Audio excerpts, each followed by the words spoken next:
di seluruh lapas di Jawa Timur bersama dengan BNN. Yang saya kaget itu, 80% isi lapas-lapas kita itu adalah penyalahguna narkoba. Isinya adalah anak-anak muda, generasi milenial, dan juga masa-masa produktif ya, masa-masa produktif juga kan Gen Z lah ya, di mana tingkat SLTP, SLTA sampai tingkat mahasiswa. Masih banyak sebenarnya. Masih banyak. Kapolres Lumajang itu baru diangkat 80 hari menjadi Kapolres Lumajang. Tetapi sudah menangkap 80 orang. Kata Pak Kapolres, ini Mas Ubed, kalau saya nangkep, yang saya tangkap ini pengedarnya. BNN selalu bilang, Pak, kalau kami yang di depan, kalau kepolisian yang di depan dan hanya main tangkap, Pak, ini tidak menyelesaikan permasalahan.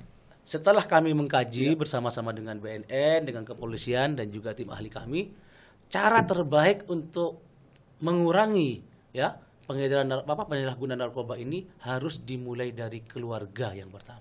Dan kami atas masukan dari berbagai pimpinan ormas, masyarakat dan juga Kapolres, kami ingin pemerintah Jawa Timur ini membuat rumah sakit rehab untuk narkoba.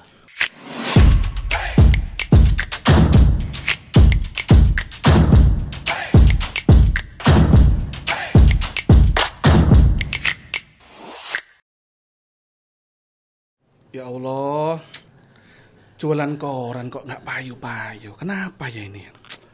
Kalau nggak laku ini uang saya nanti kemana saya dapat uang ini ya? Wah, narkoba menarik ini kayaknya, jualan narkoba ini. Wah, kayaknya. Jangan Mas, jangan. Terus gimana ini? Itu merusak kehidupan berbangsa dan bernegara kita itu.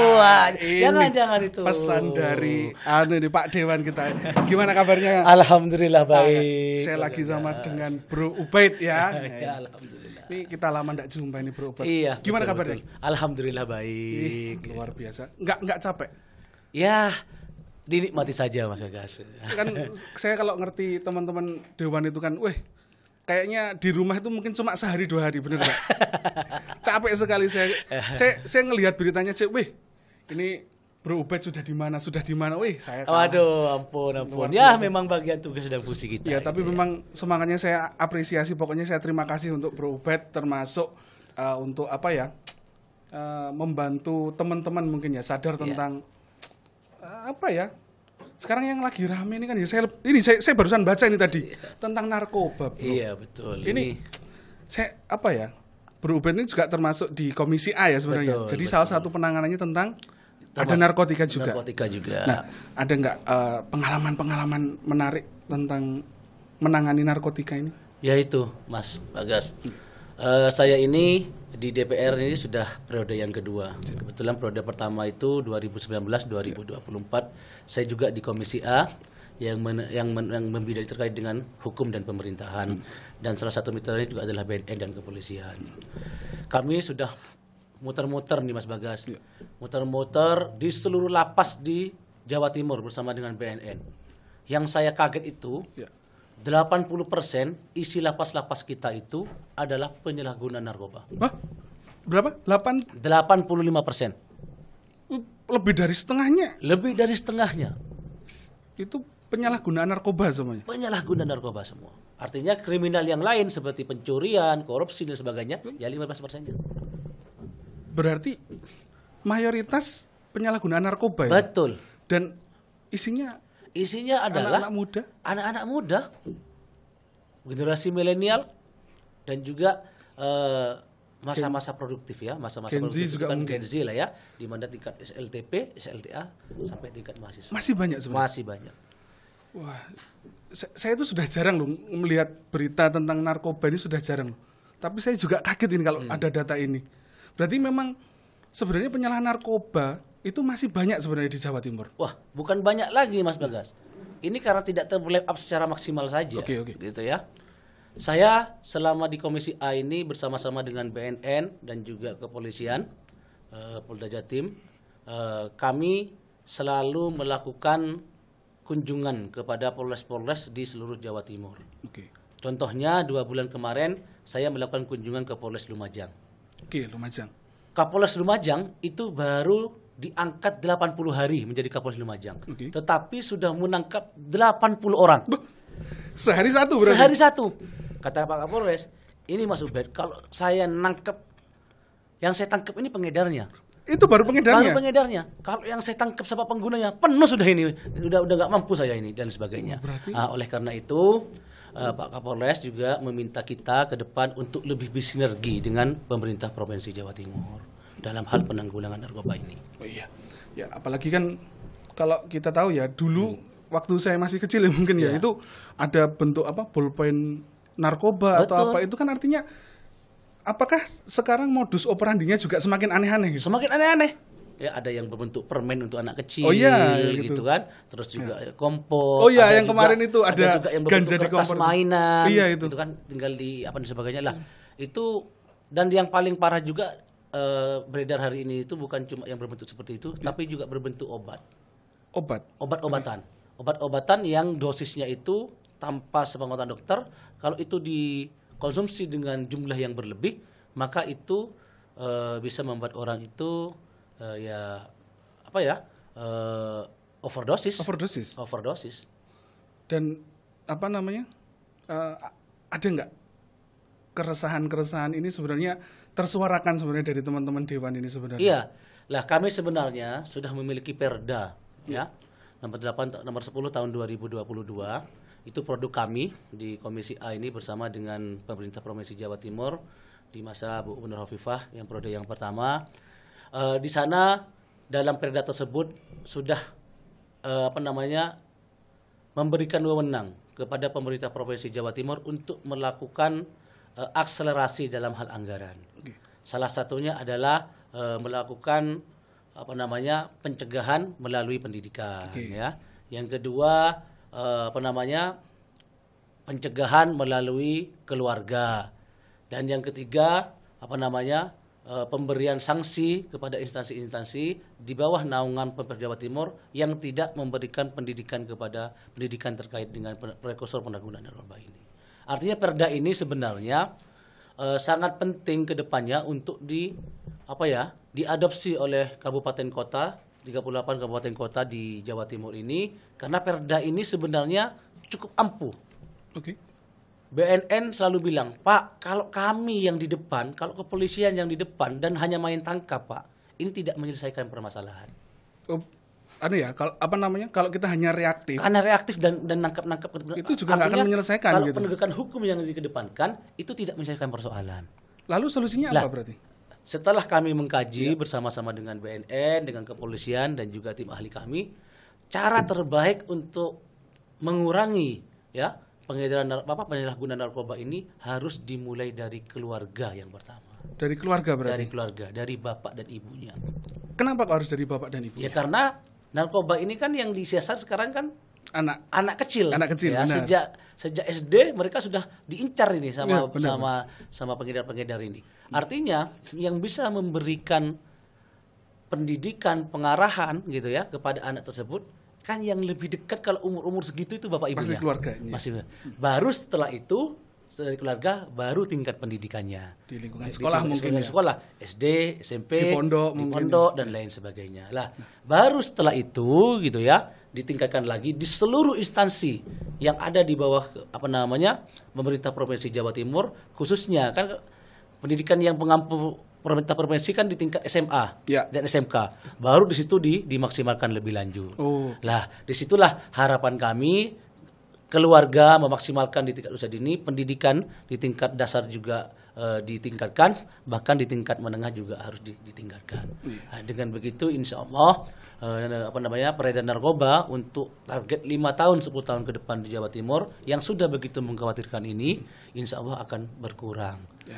Semoga menghilang lah ya. Semoga menghilang. Meskipun mungkin akan pelan-pelan mungkin. Pelan-pelan. Tapi ya enggak apa-apa, yang penting kita berprogres gitu. Betul itu. Artinya kan memang ini butuh semua pihak untuk hadir. Betul. Terutama memang dari sisi yang paling kecil, dari sisi keluarga sampai di sisi bahkan institusi gitu. Betul. Artinya kan ya itu pertanyaan pertama saya tadi. Bro Ubed ini capek apa enggak? Kan itu pertanyaan saya gitu loh. Justru saya ini kalau di rumah yang sakit nih Mas Bagas. Kalau bertemu dengan masyarakat, dengan konstituen gitu ya, apalagi dengan masyarakat Jawa Timur, kapanpun itu membutuhkan saya siap. Kenapa? Karena itu bagian tugas dan tanggung jawab saya. Saya ingin generasi-generasi Jawa Timur di masa depan ini menjadi generasi emas tanpa narkoba. Artinya ada nggak ketika turun ke lapangan terus kemudian ada yang menitipkan pesan bahwa tolong ini diselesaikan Pak Ubed atau apa, itu ada nggak? Ada cerita nggak tentang itu? Ada. Di daerah saya ya, di dapil saya di Kabupaten Bondowoso, kebetulan saya juga di Bondowoso. Ya ada ibu-ibu tiba-tiba setelah ada pertemuan dengan saya pertemuan gitu, tiba-tiba menghampiri saya, dia minta tolong bahwa anaknya ditangkap, masih sekolah tingkat menengah atau SMA gitu ya, sederajat, ditangkap karena penyalahgunaan narkoba yang ada di Kabupaten Bondowoso. Saya bilang nanti akan saya tidak lanjut ke Pak Kapolres, saya lihat apakah ini pengedar atau hanya pemakai, kan begitu. Harapan saya kalau ini pemakai, ya mohon direhabilitasi saja, seperti itu ya. Dan kami atas masukan dari berbagai pimpinan ormas, masyarakat dan juga Kapolres, kami ingin pemerintah Jawa Timur ini membuat rumah sakit rehab untuk narkoba. Rumah sakit rehab untuk narkoba. Belum ada ya kita? Belum ada. Itu tapi menarik loh itu. Iya. Karena kan memang sepertinya belum ada ya. Belum ada. Jadi nempelnya selama ini di rumah sakit umum. Rumah sakit umum. Iya. Padahal kan orang yang masyarakat yang sudah terini narkoba gitu ya, dia kan malu gitu ya, dia malu, takut dijebak, takut dan sebagainya gitu. Apalagi kalau semuanya melapor kepada kepolisian dan BNN gitu kan. Sebenarnya kalau dia melapor dengan kesadaran itu nggak bisa ditangkap. Pak, saya pengguna, saya minta direhab, itu nggak bisa ditangkap. Oh gitu. Iya. Tetapi kan masyarakat kalau datang kepada kepolisian, datang kepada BNN, tapi pikirannya itu kan takut ditangkap. Padahal tugasnya BNN dan kepolisian salah satunya selain di bidang penegakan hukum juga memberikan fasilitas untuk merekom, untuk merehab orang-orang yang terkena narkoba tersebut, seperti itu. Ya, karena guyonannya teman-teman di lapangan juga BNN itu kan bagian nangkap-nangkap lah, ya itu. Padahal kan sebenarnya kan nangkap bukan berarti untuk ya enggak mungkin disiksa juga dong ya kan. Tapi kan memang rencananya memang dari Bro Ubed sendiri kemauannya adalah yuk kita membuat rumah sakit yang untuk rehabilitasi ini. Untuk rehabilitasi itu. Agar apa? Agar di masing-masing kabupaten kota, lah tidak usah 38 kabupaten kota, setiap area aja atau seperti apa, atau berapa dulu dan sebagainya. Agar apa? Agar ketika kita melihat bahwa masyarakat yang pengguna narkoba itu udah insaf, dia sudah menyesal gitu ya, pingin ngerehab, tidak ada lagi ketakutan-ketakutan, sehingga mereka bisa lebih fokus untuk bisa melakukan rehabilitasi dalam penyembuhan dalam ketergantungan terhadap narkoba tersebut.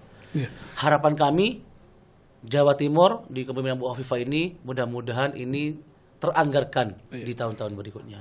Ya, Jawa Timur harusnya mampu lah. Iya, pasti mampu kalau Jawa Timur. Artinya begini, kalau saya melihat dari sisi teman-teman yang mungkin dia pernah menggunakan narkoba, terus kemudian direhab, terus kemudian dia sembuh. Kan memang kadang ada ketakutan untuk kembali lagi ke masyarakat. Betul. Nah, kalau pengalaman saya, tapi di luar narkoba ini sebenarnya, saya punya teman yang dia mengalami satu masalah, terus kemudian ketika dia menghadapi masalah yang sama, dia jauh lebih dewasa untuk menghadapi itu. Nah, apakah nanti teman-teman yang mungkin berhasil setelah direhab itu kita berikan posisi-posisi yang seperti itu atau gimana? Iya, harusnya itu. Jadi peran pemerintah kan memberikan menjamin ya kesejahteraan masyarakat, bukan hanya terkait dengan medis, tetapi juga pekerjaan dan lain sebagainya. Gitu ya. Ya, mudah-mudahan pertama gagasan terkait dengan rumah sakit rehab Jawa Timur ini dengan berhasil dulu, baru setelah itu akan didata dan kita ingin setelah itu melalui BLK yang ada di Jawa Timur itu bisa dilatih kemampuannya untuk bisa mendapatkan pekerjaan seperti itu. Jadi jangan langsung dilepas. Iya, tetap tidak akan orang juga trust isu juga terhadap mereka sebenarnya kan. Juga, gitu. Yang kedua Mas Bagas, kenapa kita mendorong rehab ini bukan penegakan hukum yang utama terhadap narkoba ini? Karena begini, kalau pemakai masuk ke penjara, yang di penjara itu orang pengedar semua, ya, dia malah bukan insaf. Tapi malah yang punya ada dia malah punya jaringan di situ, pulang malah dia kerja itu. Gitu punya networking malah. Yang awalnya dulu itu mungkin dia pecandu, karena sudah kenal, mungkin dia naik level gitu loh. Itu yang kita takutkan juga. Dan ini bukan lagi sesuatu yang mungkin tapi ini sudah terjadi. Iya, bukan tabu lagi ya ini. Bukan tabu lagi. Ini memang kenyataannya seperti itu. Makanya BNN juga bilang, "Mas, tolong pemerintah Provinsi Jawa Timur menyediakan rumah sakit rehab di beberapa daerah di Provinsi Jawa Timur. Ini permintaan langsung mereka kepada kami. Kalau gini, kita anggaplah kita bersimulasi. Iya. Kita kemudian memisahkan antara lapas yang kriminal dan kemudian yang narkoba. Apakah itu bisa menjadi solusi atau sebenarnya tetap sama aja karena sama aja, Mas. Soalnya orangnya ngumpul malah ngumpul di situ dia. Oh, gitu loh. Iya benar. Ya kan sel di Indonesia kan tidak satu orang satu sel. Iya. Sel isi berapa orang kan begitu kan? Iya, yang kapasitasnya hanya 30 orang diisi 60 orang. Gitu kan? Lah, ini artinya apa? Ya, artinya apa? Bahwa peredaran narkoba ini tidak bisa kita hanya diberantas melalui penegakan hukum. Penegakan hukum itu penting.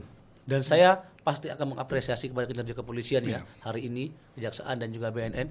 Tetapi peran serta kita sebagai warga negara khususnya arek-arek Jawa Timur, wong Jawa Timur ini, ayo mulai kita pantau anak-anak kita. Karena apa? Karena anak-anak kita itu harus kita pantau tuh yang kecil tuh. Dia sudah mulai hari ini kan megang YouTube, lihat tuh perilakunya apa sudah lihat media sosialnya dipantau. Jangan dibiarkan begitu saja. Karena apa? Karena tadi yang seperti dikatakan Mas Bagas adalah bahwa cara mereka itu untuk mempengaruhi itu sudah luar biasa canggihnya. Benar. Gitu ya. Itu yang kemudian menjadi concern untuk kami juga di dunia akademisi itu.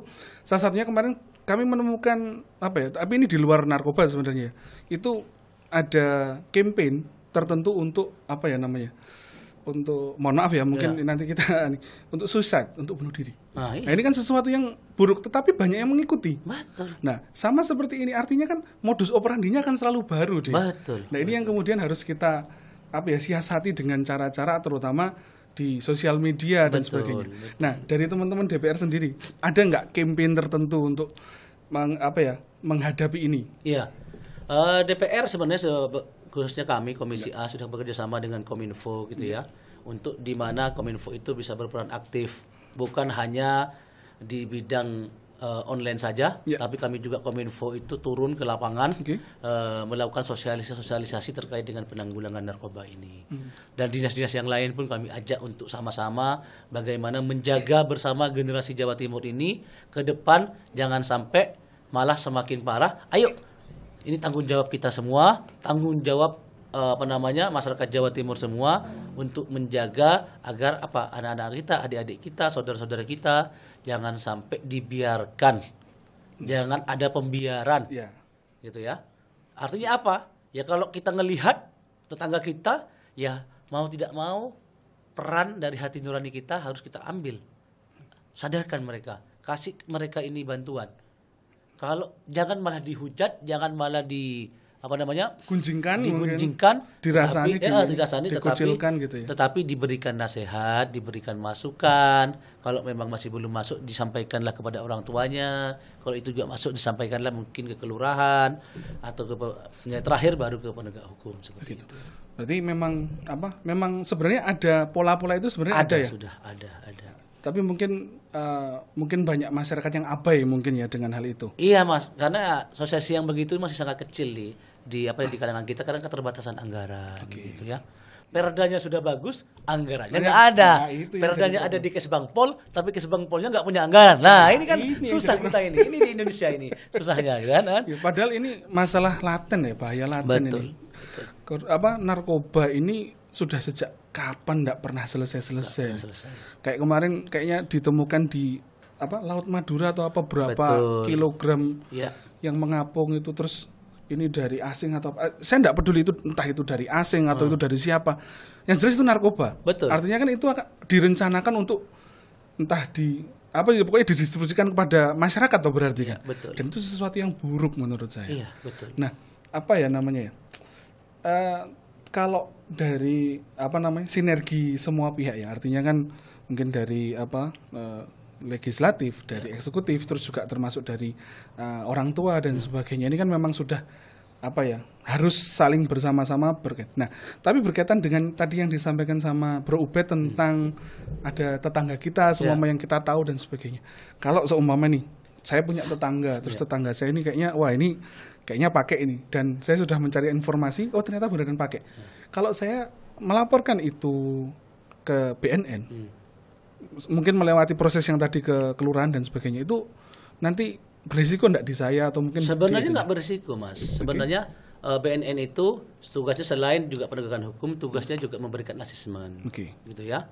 Kepolisian juga sama, selain penegakan hukum juga memberikan asesmen, penilaian bahwa ketika ada masyarakat yang membutuhkan pertolongan, bahwa ini bisa direhab, ini bisa disembuhkan, diberikan edukasi, mitigasi dan sebagainya, justru mereka itu sangat senang gitu ya. Karena apa? Karena membantu tugas mereka.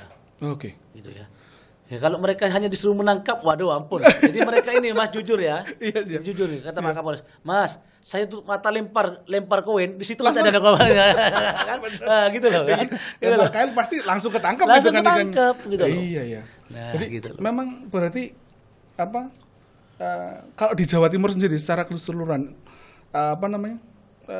memang ada nggak daerah-daerah yang khusus mungkin ini kasusnya banyak dan sebagainya? Wah, ada, Mas. Di mana aja itu kalau boleh? Ya, Spill boleh lah. Ya, di daerah kepulauan juga ada nih, pulau-pulau samping-samping kita ini parah itu. Coba kalau sampai ke BNN itu nanti ada tuh daerah-daerah yang merah versi mereka gitu ya.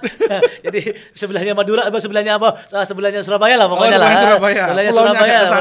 Itu parah itu. Australia juga. Australia juga lah gitu lah ya. Artinya sebenarnya, Mas, narkoba ini dibilang rahasia yang enggak juga, kan? Orang tahu kok, orang bisa ngebedakan kok mana yang pemakai, mana yang tidak sebenarnya. Tetapi kan orang ketika mengetahui itu tidak pernah melakukan pelaporan atau pemberitahuan dan lain sebagainya. Kan mereka ini baru ketahuan kalau ketangkap. Benar. Kan gitu kan? Iya, benar. Ya kan? Iya. Nah, kalau seumpamanya masyarakat kita ya, khususnya kita semua sebagai warga negara, khususnya masyarakat Jawa Timur punya kepedulian bersama terkait dengan bahaya penyalahgunaan narkotika ini, yuk sama-sama kita melihat sekeliling kita. Jangan sampai tetangga-tetangga kita, adik-adik kita, saudara-saudara kita itu kita biarkan terjerumus kepada dunia yang menurut saya itu sangat kejam gitu ya, sangat merusak dalam kehidupan berbangsa dan negara. Karena kan narkoba itu yang dirusak itu bukan hanya badannya, Mas, tetapi juga otaknya, pikirannya, memorinya akan juga rusak juga pasti. Dari narkoba, Mas, orang itu bisa mencuri. Gitu karena dia nggak punya uang terus akhirnya mencuri. Ya. Dari narkoba dia bisa melakukan pembunuhan, ya. Karena dengan narkoba dia tidak bisa berpikir jernih. Orang tuanya pun kan banyak hari ini kasus-kasus dan lain sebagainya kan, yang membunuh orang tuanya, neneknya dan lain sebagainya. Karena dia tidak punya uang lagi itu ya. Iya. Tidak dikasih uang terus membunuh. Dan kasus-kasus yang lainnya. Dampaknya luar biasa sebenarnya. Sangat sangat sistematik. Narkoba ini lebih kejam daripada pencurian lah. Kalau karena pencurian ada di salah satu kasusnya itu. Kasusnya itu aja. Kalau pencurian orang makin satu. Kalau ini enggak gitu loh. Ini lebih parah daripada pencurian. Kenapa? Karena dengan mereka ini selain dia itu membutuhkan uang untuk membeli, dia bisa melakukan apa saja ini, Mas. Yang bisa merugikan terhadap. Bisa melakukan apa saja. Ini dorongannya karena ya memang harus memenuhi hasratnya itu tadi. Itu. Ya karena pikirannya yang diserang. Ya. Harus itu gitu. Iya, harus itu dan sebagainya. Emosinya itu tidak terkontrol gitu ya. Ya gimana ya, kayak orang yang sudah stres gitu ya. Susah kan gitu loh. Iya juga sih. Gitu loh, Mas. Artinya tapi kan pikirannya kemudian tidak jernih. Gitu loh. Jalan pintas dan lain sebagainya lah. Artinya apa? Bahwa mumpung kita semua ini masih punya kebersamaan untuk pencegahan terhadap narkoba ini. Yuk semua masyarakat Jawa Timur ketika ngelihat sesuatu laporkan kepada pihak-pihak yang berwenang untuk menangani. Berarti mending enggak apa-apa berani ngomong itu enggak apa-apa ya? Enggak apa-apa, Mas. Enggak mungkin kita langsung dicap kayak iku sing ngelapor dan enggak. Enggak. Kan bisa whistleblower bisa ya? Bisa. Oke. Nah, kita balik lagi ke sisi yang tadi. Artinya adalah anggaplah dari keluarga kita sudah lapor tadi ya. Dari keluarga mungkin sudah kita sudah membentengi anak kita untuk supaya nggak sampai ke sana. Terus kemudian di lingkungan juga mulai teman-temannya juga mulai menguatkan untuk jangan ke sana dan sebagainya. Mie ayam seenak betul. Nah, tapi kalau dari sisi ini dari kita balik lagi ke berubat sebagai DPR ini sebagai. Artinya perlu enggak sih kurikulum atau pendidikan tertentu di setiap tahap pendidikan itu perlu enggak kira-kira? Ya, sangat perlu, Mas. Makanya di Perda nomor 10 tahun 2022 itu sebenarnya pemerintah Provinsi Jawa Timur sudah diberikan wewenang untuk bisa memasukkan sebagai kurikulum pencegahan itu. Dan seharusnya bisa tuh masuk ya. Harusnya udah bisa. Nah, makanya harusnya di tingkat SLTA yang menjadi wewenang pemerintah Provinsi Jawa Timur harusnya itu sudah berjalan. Nah, kalau selama ini teman-teman SMA dan sederajat itu ada nggak mereka kolaborasi mungkin dengan kepolisian atau dengan BNN itu ada seminar atau apa itu? Kalau kepolisian BNN memang mereka selalu melakukan roadshow ya ke sana, tapi kan tidak mungkin semuanya, Mas. Iya, benar juga, gitu loh. Nah, mereka kan juga terbatas anggaran juga gitu loh. Harusnya hal-hal yang begini ini menjadi tugas pemerintah Provinsi Jawa Timur. Kenapa? Karena pemerintah Provinsi Jawa Timur ini punya SKPD di bidang pendidikan. Gitu ya, yang nyampe ke kabupaten-kabupaten kota. Artinya bahwa dan itu dibiayai menggunakan APBD Provinsi Jawa Timur. Ya udah SMA dan SMK. Itu kan di masing-masing desa ada SMA dan SMK itu kan? Iya, benar. Nah, gitu loh. Nah, dengan adanya akselerasi dari pemerintah Provinsi Jawa Timur, buatlah materi atau kurikulum terkait dengan pencegahan narkoba. Kami sampai hari ini masih belum mendengar itu. Makanya ke depan kami akan mendorong Dinas Pendidikan Pemerintah Provinsi Jawa Timur, OPD Pendidikan, untuk segera menyusun kurikulum anti narkoba di tingkat SLTA. Mudah-mudahan di tingkat yang di bawahnya mengikuti juga di SMP dan SD, karena SD dan SMP itu kan wewenangnya kabupaten kota. Betul. Mas. Nah, seperti itu. Ya, tapi memang tetap harus bersinergi kita kan semuanya kan. Tidak bisa kalau tidak bersinergi seperti itu. Tapi artinya memang kita harus lebih concern terhadap itu sebenarnya. Betul. Apalagi di sini mungkin dari pemerintah Provinsi Jawa Timur juga harus mulai concern nih. Apalagi data yang tadi di awal disampaikan bahwa 85% isi lapas itu adalah penyalahguna narkoba. Itu kan dan generasi milenial dan juga Gen Z. Ya ini kan kemudian harus concern gitu loh. Kalau saya sih melihatnya harusnya concern banget terhadap ini. Nah, artinya kan di teman-teman di entah SMA, SD dan SMP itu memang harus jangan hanya cuma kayak jangan say no to drugs dan sebagainya, tapi memang tetap harus ada actionnya. Ya, actionnya apa atau ini loh kalau kamu begini bakal begini. Betul. Nah, karena memang kalau pengalaman saya sendiri ya di kampus ya cuma hanya himbauan say no to drugs sudah itu aja. Nggak bisa itu, Mas. Nggak bisa, itu kurang. Karena masyarakat kita itu kalau hanya membaca itu habis membaca lupa dia, Mas. Ingatannya kayak ikan 3 detik langsung berhilang gitu loh. Makanya saya bilang kami mohon nih kepada Bu Hovifah di periode yang kedua ini selaku pemimpin Jawa Timur atau Gubernur Jawa Timur, mohon sekiranya pembiayaan terkait dengan Perda nomor 10 tahun 2022 terkait dengan narkotika itu mohon diberikan anggaran yang cukup. Harapannya apa? Ya agar mitra-mitra yang tergabung dalam P4GN itu, gitu ya, kepolisian, kejaksaan, terus BNN, pemerintah Provinsi Jawa Timur itu bisa lebih banyak membuat program-program pencegahan dan sosialisasi. Karena kan kalau nggak salah punya campaign generasi hebat tanpa narkoba kalau nggak salah. Tanpa narkoba, betul. Ya, itu kan Jawa Timur di visinya Bu Hovifah sebagai gerbang Indonesia Iya, gerbang dunia. Itu kan ya kalau dibuka gerbangnya terus isinya teman-teman muda-muda ini narkoba kan memalukan juga. Nah, ini yang ini sesuatu yang tabu tapi memang ini terjadi di masyarakat masalahnya. Ini harus disuarakan, Mas. Nggak boleh kita itu menyembunyikan data ini.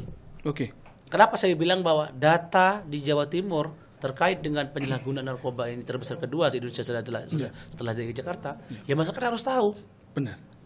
Nggak boleh kita itu malu. Ini fakta, gitu ya. Ini fakta dan benar adanya. Nggak boleh kita berkaca pada yang penting bukan aku yang kena kan bukan gitu. Nggak boleh begitu. Karena kan kita juga harus punya empati terhadap semuanya. Betul. Mungkin bukan kita, mungkin tetangga kita dan sebagainya. Itu. Ya maka ya kita harus saling merangkul berarti kan. Ya, apalagi kan Jawa Timur kan biasanya guyup rukun. Nah, ya itu yang harus kita tekankan. Betul. Kalau mau menjadi gerbang, ya tampilannya juga harus bagus kan. Ya gitu itu. Kan. Betul. Itu harus ya itu apa? Supaya campaign tentang itu generasi hebat tanpa narkoba itu memang benar-benar terlaksana. Apalagi saya sebenarnya narik data itu juga agak kaget. Artinya kayak, loh ternyata Jawa Timur nomor 2 setelah DKI ya mungkin ya. Nah ini kan sangat concerning banget loh. Apalagi saya sebagai tenaga kependidikan tuh kayak, wah ternyata Jawa Timur setinggi itu gitu loh. Apalagi tadi dan juga, di sebuah profesi. Oke. Kalau apa ya namanya? Kalau saya melihatnya begini. Apakah kita ini kan kadang memang informasi tentang penangkapan narkoba dan sebagainya itu memang sekarang kurang ya? Kurang. Apakah memang informasinya yang kurang atau kita sudah kayak pembiaran yang kalau di Jawa Timur ini? Saya kok mulai pembiaran ya? Iya. Jadi ketika ada penangkapan orang itu biasa aja. Iya, saya gitu. Gitu loh. Nah ini menurut saya sikap yang sangat mengkhawatirkan gitu ya. Karena harusnya kalau kita melihat saudara-saudara kita yang tertangkap harusnya kita iba. Apalagi kalau semua ada apa namanya ini apa sih namanya bandar yang ketangkap, kita harusnya mulai agak concerning nih. Berarti ya ada banyak sekali nih yang masuk ke Jawa Timur semua gitu loh. Betul, gitu loh. Tapi kita agak pembiaran ternyata. Ya itu. Makanya ini sekali lagi kami mengajak ya rekan-rekan teman-teman masyarakat Jawa Timur semuanya khususnya sahabat kita semua dalam proses ini, ayo kita kembali lagi kepada kepada tadi menciptakan Jawa Timur ini generasi emas tanpa narkoba tersebut. Salah satunya adalah kepedulian kita terhadap lingkungan kita, kepedulian kita terhadap saudara-saudara kita, adik-adik kita, keluarga kita dan lain sebagainya, agar sekali lagi mereka tahu lebih dini bahwa bahaya menggunakan narkoba itu bukan hanya bahaya untuk dirinya, tetapi juga membahayakan untuk orang lain dan membahayakan dalam kehidupan berbangsa dan bernegara di Jawa Timur juga. Seperti itu. Kalau seumpama generasi penerus kita itu banyak yang menggunakan narkoba, nanti masa depan kita seperti apa? Ya itu betul. Itu yang jadi masalah. Itu kan Indonesia ini tahun 2045 katanya Indonesia masuk emas. generasi Indonesia emas. Lah kalau masyarakatnya tidak dijaga, nanti bukannya emas kan? Cemas nanti masalah kan? Jadi Indonesia cemas itu Indonesia nanti. Cemas nanti lah. Wah itu kalau cemas kita susah ya, sekali. Mudah-mudahan enggak lah ya. Mudah-mudahan tidak terjadi. Dan yaitu salah satu solusi yang ditawarkan oleh Bro Ubed ini adalah ya tadi rumah sakit rehabilitasi. Rumah sakit rehabilitasi. Ini kenapa kok kemudian rekomendasi rumah sakit rehabilitasi ini masih kayak kenapa sih kok harus penting dilakukan atau penting di? Ya pertama gitu ya. Setelah saya muter-muter di Jawa Timur. Rumah sakit rehab di Jawa Timur ini sangat sedikit sekali. Dan masih bergabung dengan rumah sakit umum. Ya. Gitu ya. Sehingga kerahasiaan pasien ya. Bab yang itu ya berarti itu juga perlu ini kan kasihan juga ya. Mereka biasanya pengguna narkoba itu kecemasannya tinggi. Mereka tidak mau terekspor ke banyak orang dan lain sebagainya. Terus yang kedua pembiayaan ya, pembiayaan rehabnya. Biasanya kalau di rumah sakit umum kan dia takut bayar sendiri, gitu kan. Ini kan harusnya gratis ya, yang gini-gini harusnya gitu ya. Artinya bahwa ini bukan semuanya bukan, tapi salah satu cara yang kami tawarkan, salah satu solusi yang kami tawarkan adalah setelah kami muter-muter itu adalah rumah sakit rehab ini. Tapi itu kan artinya kan itu kan setelah dampak. Betul. Tapi kan tindakan preventif itu kan jauh lebih penting gitu loh maksud preventif saya. yang tadi ketersediaan anggaran pertama, baru masuk ke ranah keluarga, pendidikan dan sebagainya itu. Karena kalau semua keluarga itu sudah paham, terus di pendidikan terdekat ya masih sekolah dan sebagainya mereka paham, ya mereka akan lebih memahami bahwa mie ayam jauh lebih enak dibandingkan narkoba. Betul, enak banget itu mie ayam.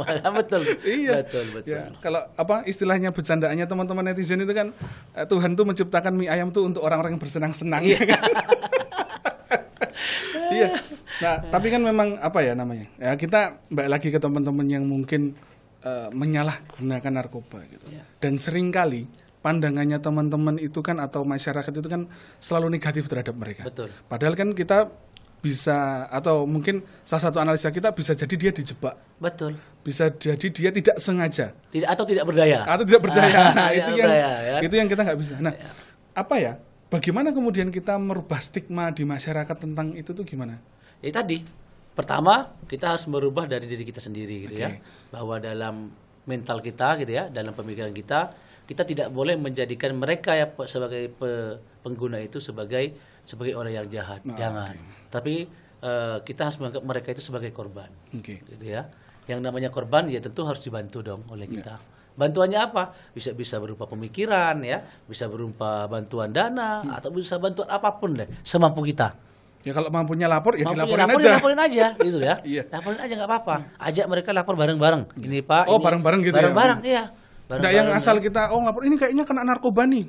Padahal ternyata enggak kan gitu. Ya nggak apa-apa kan yang boleh gitu. Boleh. Itu kan sebenarnya preventif ya. Oke. Preventif. Yang penting tujuan kita itu bukan mencari kesalahan orang. Nah, gitu ya. Tetapi niat kita adalah bagaimana kita tuh mau menjaga saudara-saudara kita, teman-teman kita, anak-anak kita, ya keluarga kita dari pengedaran narkoba yang begitu canggih. Modusnya semakin lucu-lucu dan aneh-aneh. Ini yang menjadi kekhawatiran kita. Akhirnya ayo bersama-samalah kita memperkuat rekan tangan kita untuk sama-sama memberikan edukasi kepada masyarakat. Oke. Kalau selama ini Bro Ubed jalan-jalan dan muter-muter mungkin ke konstituennya, ke dapilnya itu, ada nggak tantangan-tantangan dalam menghadapi khususnya untuk narkotika ini, ada nggak sebenarnya? Banyak sekali, Mas. Oke. Jadi mereka ini para penyalahguna narkoba ini kan rata-rata masih usia produktif ya. Usia produktif itu kalau anak produktif tidak punya pekerjaan, pasti kerjanya yang aneh-aneh kan begitu kan? Pasti. Nah gitu loh. Karena pergaulannya pastinya juga akan aneh-aneh kalau dia nggak produktif. Artinya apa? Bahwa tantangan utama dalam menanggulangi narkoba ini selain tadi dari keluarga adalah ketersediaan lapangan pekerjaan. Oke. Gitu ya. Lapangan pekerjaan ini menjadi sumber utama untuk mereka itu berpikir dua kali untuk terjerumus ke situ. Contohnya, saya sebagai politisi semuanya. Karena saya sebagai politisi, sebagai pejabat publik, saya pasti takut dong menggunakan ini. Karena yang saya pertaruhkan pekerjaan saya, pasti. citra saya dan lain sebagainya. Lah, tetapi bagi teman-teman yang tidak punya pekerjaan yang berkaitan dengan pelayanan publik dan lain sebagainya, itu kan kadang-kadang santai, saya nggak bekerja di pemerintahan. Tetapi kan pola pikir itu tidak begitu yang benar. Pola pikirnya harus kita rubah. Kamu kalau punya pekerjaan, walaupun kamu tidak bekerja di pemerintahan, sekali kamu kena narkoba, maka stigma kamu di masyarakat akan jelek. Kan begitu kan? Iya, benar. Yang dirugikan siapa? Bukan cuma kamu, tetapi ibu kamu, keluarga kamu, dan lain sebagainya. Artinya apa? Bahwa ayo sekali lagi gitu ya, kebersamaan dalam hal gitu ya, memberikan edukasi terhadap penanggulangan narkoba ini sangat penting di Jawa Timur. Agar apa? Agar Jawa Timur minimalnya dalam 10 tahun ke depan, yang hari ini sangat merah banget, minimal jadi kuning lah atau hijau lah. Kan prosesnya proses lah. Pelan-pelan. Gitu ya. Susah juga kalau langsung hijau juga susah. Jangan sampai BNN dia bilang lagi, Mas, saya tangkap ini, Mas, saya tangkap. Itu bahaya itu. Jadi nanti stigma netizen tentang BNN itu bagian nangkep nanti terbukti nanti. Bener nanti. Padahal tadi kalau dari teman-teman penegakan, kalau bisa kita jangan nangkep. Dalam artian adalah karena sudah banyak yang di dalam, dan takutnya tadi adalah mereka malah membuat jaringan di dalam. Itu yang kita takutkan. Oke, mungkin kita terakhir ini ya mungkin ya. Satu hal pesan-pesan untuk teman-teman atau mungkin generasi-generasi muda tentang penyalahgunaan narkoba itu seperti apa dari kalau Bro Ubed ini? Saya sangat berharap gitu ya, generasi Jawa Timur untuk yang generasi Gen Z dan milenial ini, ayo kita sama-sama jauhi narkoba dan seluruh prekursor narkotika tersebut. Dan bahkan jauhi ya? Jauhi. Jadi gitu bahkan kalau tahu pun jauhi aja. Jauhi. Karena apa? Karena dengan kalian mencoba sekali, pasti kalian akan mencoba untuk kedua kalinya. Oleh karena itu, potensi kalian untuk terjerat dalam lingkaran penyalahgunaan narkoba semakin dalam. Ketika kalian itu coba-coba di situ, itu akan semakin besar. Yang rugi siapa? Kita semua, keluarga kita semua. Oleh karena itu, kita ingin Jawa Timur ini menjadi generasi emas tanpa narkoba. Tentunya semua aspek harus berpegangan erat, bersama-sama dalam satu tekad, yuk semuanya kita berantas narkoba ini sebisa yang kita mau, sebisa yang kita lakukan, ya. Ya kita harus sangat usahakan untuk itu. Oleh karena itu peran pemerintah Provinsi Jawa Timur, kami sangat mohon nih kepada Bu Gubernur, tolong anggaran terkait dengan P4GN atau Perda nomor 10 tahun 2022 ini tolong ditingkatkan. Agar apa? Agar pemerintah Jawa Timur betul-betul bisa melakukan akselerasi pencegahan. Karena apa? Ya karena pemerintah kabupaten itu tidak mampu melakukan itu. Yang mampu saya rasa pemerintah provinsi dan pemerintah pusat. Karena anggarannya relatif cukup besar seperti itu. Oleh karena itu kami mengajak semua untuk sepaham bahwa narkoba di Jawa Timur ini sudah nyampe pada tahap yang membahayakan, nggak usah malu, tetapi ayo semuanya berpikir jernih, satukan tekad, siapkan anggaran, siapkan pelatihan, siapkan pencegahan dan lain sebagainya agar apa? Agar narkoba di Jawa Timur bisa bukan gratis di 10 tahun yang akan datang. Amin. Kalau bisa lebih cepat malah lebih bagus lagi. Alhamdulillah. Kalau semua bisa selesai. Terima kasih Bro Ubed. Nanti kita bisa ngobrol-ngobrol yang lainnya setelah ini. Sama-sama, saya juga terima kasih. Terima kasih. Siap.